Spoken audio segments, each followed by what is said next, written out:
Hey everybody. I am making a video for a very good friend of mine who wants to know how to cook a steak in a skillet. He is a barbecue master. He doesn't generally cook steak on a skillet. So I'm going to show him how. I'm going to do this one-handed and hope that we get everything on the lens and not my finger.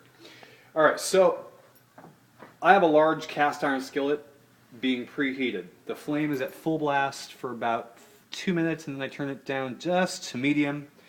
And in the pan, I'm going to very quickly put some olive oil. Again, doing this one-handed. All right, but really, it's a one-handed operation. It's pretty simple, and I think you'll be very pleased. So, little olive oil in the pan. We're going to let that heat up. I've pre-crushed nothing. I've pre-cut garlic. I like garlic chunky. So I've done this in one clove. And I'm going to take some of this clove, I'm going to put it in the pan, let's see if I can get this in the lens, and start heating that up.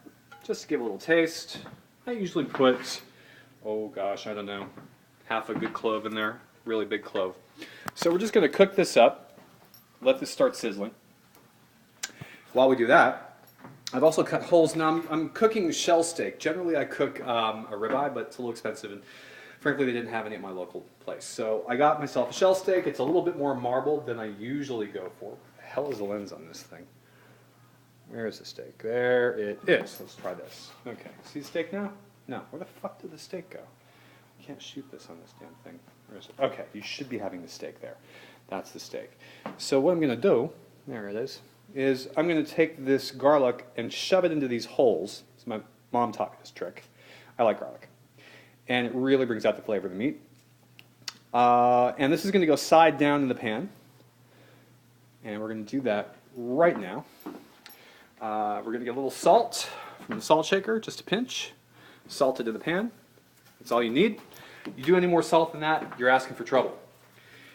We're now going to take the steak by hand and bring it over, face down. Let that get a good, quick sear.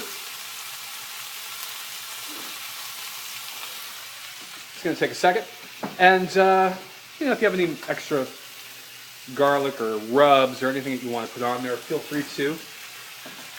I like to cook my meat pretty bare bones, and let it do its own thing. So we're going to let that sizzle. And the trick is not to dry this out, and it is a timing thing. And the flame, it's a preheated pan. We're at about medium high. Okay, so we've got a good sear on that, and I'm going to go ahead and take a fork from the dish rack, a mighty fork that I cook with, and flip it. Get the other side real quick. And this is where I now will start putting the lid on. You can see we eat popcorn. So I've put a lid on the skillet. Is there rhyme and reason to it? No. It just helps the meat cook faster. But it's important to get both sides at least seared and ready to go. And the real trick to this is constant monitoring within reason and flipping the steak over and over again. I like a good high heat, but you can dry it out if you don't watch what you're doing. So this is really only going to take us about 7 or 8 minutes. It shouldn't be any longer than that. And we're watching, and yeah, we're going to just let this roll. Okay, so got a little smoke coming up, which is nice. All right, now we're going to turn the flame down to about just under high medium to medium. We're going to just keep flipping it a little bit. We want to bring this down a little so it doesn't get too burny. And lid it again, let it do its thing, and yeah, it's going to be good. It's going to be some steak. I've been cooking steaks in skillets since I was a kid. My mom made them, that's how we made them. I'm not one for barbecue. Even ribs, I make the best ribs this side of the Eastern Seaboard. Trust me on this, they're really good. They are, they're really good. My Uncle John will attest to this. He had barbecue sauce on the ceiling. Anyway, it's true. My ribs, oh, and the cupboards, I think, too. The ribs that I make, I slow cook them in the oven. Hold on. Cooking nicely. Another flip. See, it's getting nice and brown. This is it. This is all there is to it. When I do ribs, I candy them. I make a special barbecue sauce. It's custom, handmade, lots of ingredients, screen accurate, and hold on a second. Getting grease on the lens. And I pile that stuff on, and I just bake it. By the time the 3 hours are done in the oven, there's a coating about that thick of barbecue sauce candied over the meat, and the meat falls off the bone, and it's super sweet, and it's molasses and honey, and it's just great. So we're almost done here. Flip it again, and you want to stab it with your fork. And we're almost ready to take the lid off. Now, depending on how you like your steak, I like my steak medium.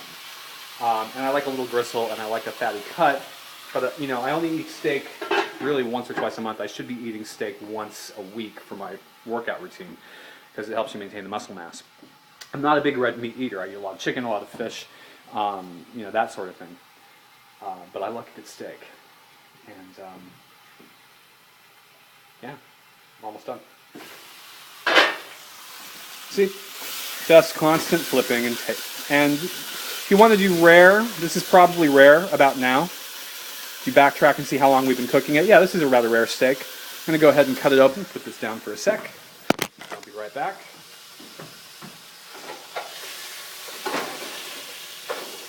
Yeah, steak is basically, this is a perfectly rare steak. I don't know if you can see it. Perfectly rare. I like it a little above rare, so right now I'm going to lid it one final time, give it a spin. I'm going to let this go for about another minute, and then I'm going to turn the flame off and let it sit in its own juices for about another minute, and it's done.